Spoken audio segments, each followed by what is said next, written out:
Hello, beautifuls. This is an overview of the profile system within human design. First, I'm going to show you where you can find it in your charts. Then we're going to go over what the role of the profile is depending on its location for you as a person.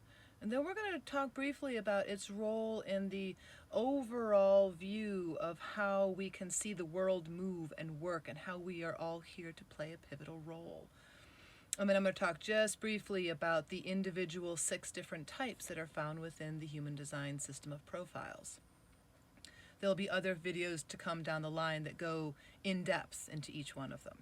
All right, so the first place where you can find it in your chart is if you're looking at a chart like this, you're going to see this profile line up here, and you see that there's 2 numbers. The first number is the conscious personality. The conscious personality is something that is formed when we come into this world. The reason why it is on the left side of this chart versus the first side is that when we understand our body mechanisms, which is the second number that comes up, so this second number here relates over to this one here. We need to understand how we think we are, how we see ourselves, and how we tend to express ourselves to others. That's the thing that we're going to be the most conscious of, right? It is our consciousness. It is how we think we are, how we tend to move through the world, or rather, how we show others how we move through the world.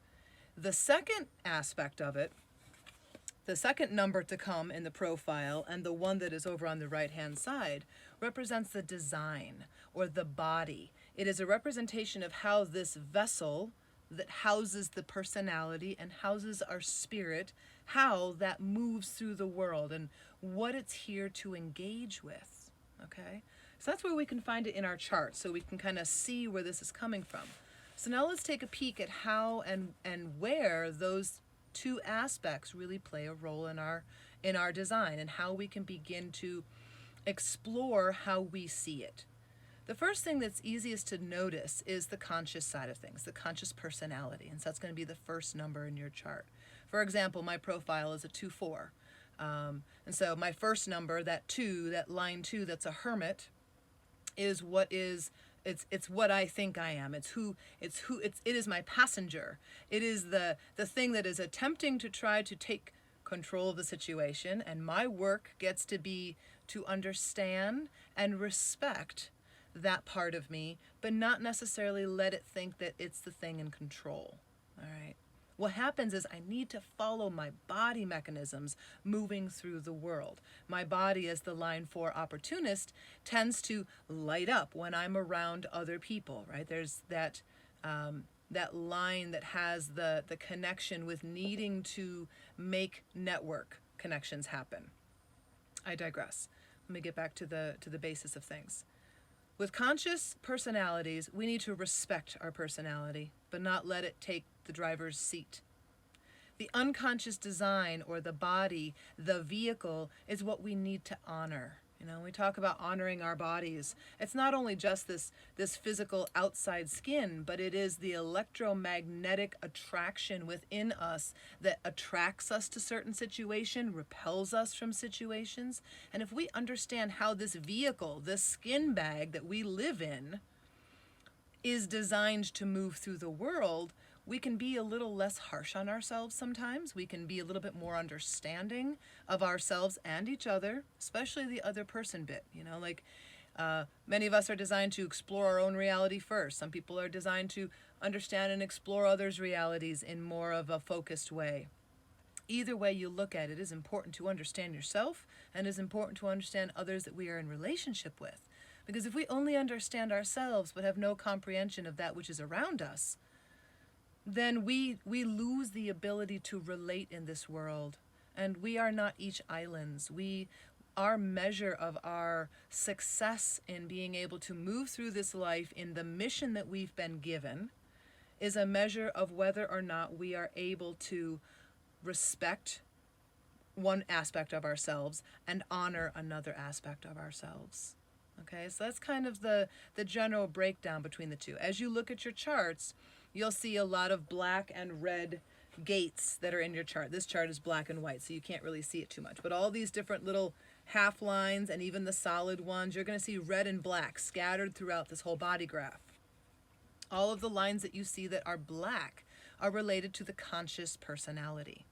All the ones that you see are red are related to the unconscious body or the unconscious design.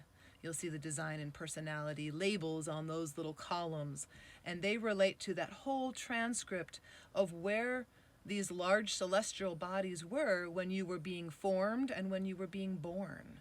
And so they give us markers of what our role or what our lane in this world looks like. For me, I found beautiful success when I started really exploring, especially the things that made me like have a twitch about a certain description or about how I was. If it makes you have a reaction, there is something in it that is worth exploring. If you're just like, yep, well then that's your confirmation. And if you're like, don't look at it as though it's telling you what you are or trying to overwrite your reality. Rather look to see if your own reality has a connection to what it's saying and see if there's any truth in it that can be found for you. This is where that experimentation process is absolutely necessary, because otherwise it can feel like someone's trying to overwrite your reality. And that just simply isn't the case. Okay, so let's talk about those numbers. I have a funny way of seeing those numbers that has helped me understand the vastness of the things that I am not, as well as to understand the different flavors of the things that I am and that I share with others. Okay, so let's go over the 1 through 6, which is the 6 lines of the hexagrams. And I'm not going to be getting into, in this video, any depth about the hexagrams themselves as they come from the I Ching, from the Chinese dynasty. We're not going to be getting into that right now. That's a whole nother video, right? It's a whole other concept. This is more about understanding on a practical, modern level of how to see and understand and respect the values of the different 6 lines that show up so many places within human design. Okay, so line 1 is the investigator, line 2 is the hermit, line 3 is the martyr, line 4 is the opportunist, 5 is the heretic, and 6 is the role model.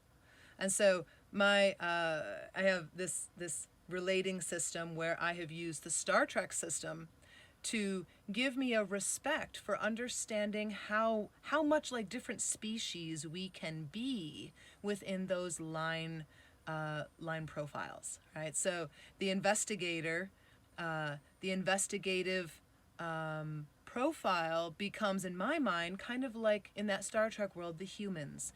You know, they're always out there exploring new galaxies. Exploration is their goal. They're not about conquering. They're not about accumulation. They are just about investigating and learning and exploring. And that's kind of like what the line 1s do. The lines 2 are kind of like the Vulcans, right? They're the hermits. They're the ones that are like, just leave me alone to do my own research, my own building of technology, doing my own thing. They're a little bit more of a closed off system, but when they got called out to help the humans and other species learn and grow in that story series of exploring the galaxy, they came out with a confidence, even if they were also somewhat reserved. So in a lot of ways, there's parallels between that and the line 2 hermit profile. The line 3, the martyrs. Okay, so I equated the martyrs with the Klingons, right?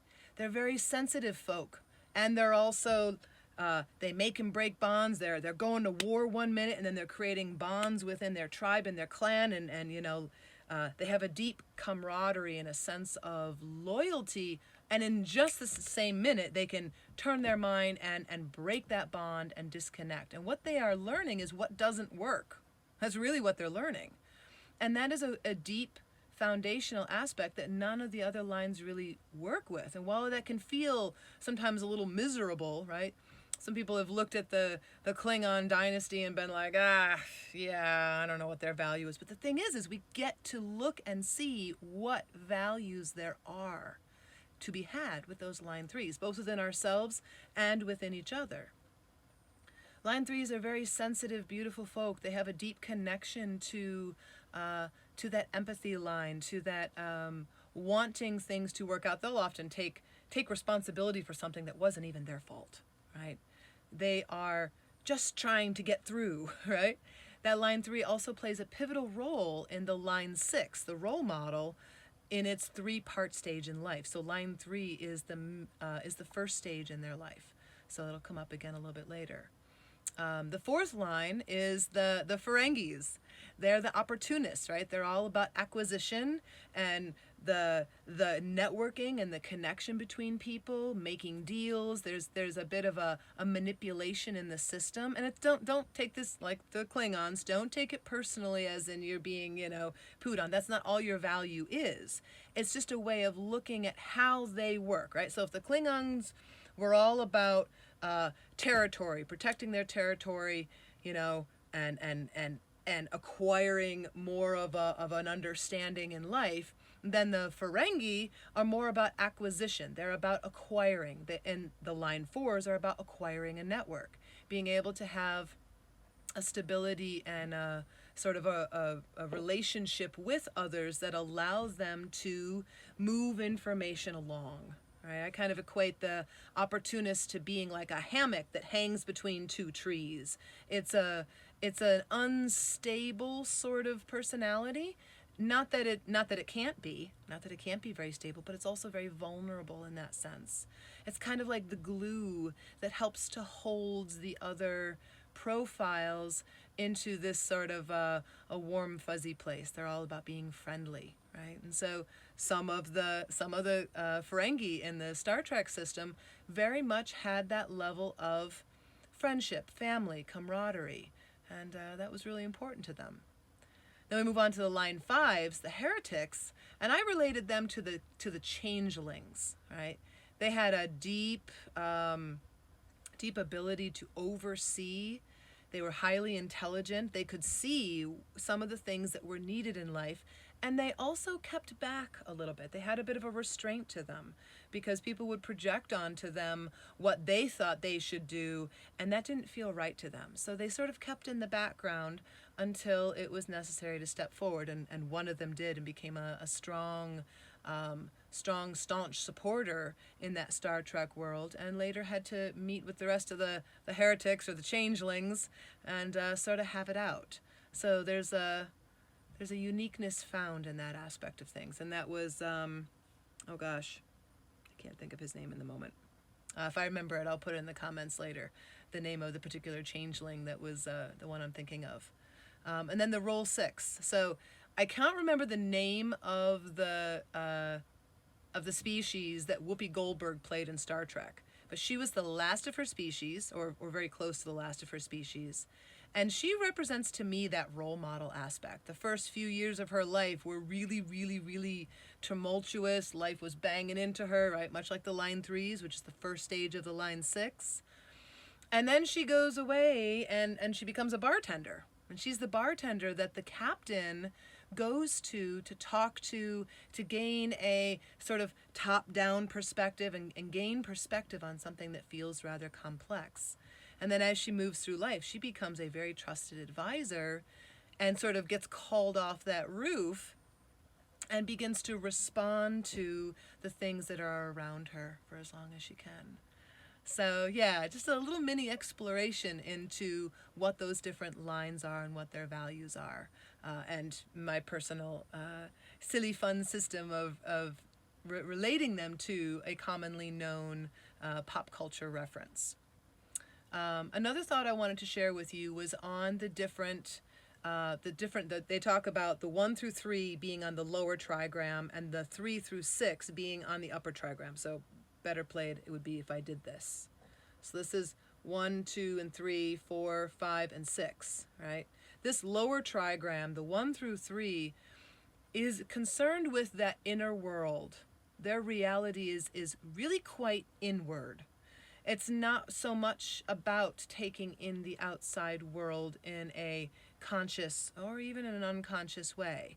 It's about how they flow and interact with that world. It's a bit of a self-absorbed thing. And we're not talking in a selfish way. We're not even talking that it's in a conscious or unconscious way. We're just talking about the isness of the thing, right?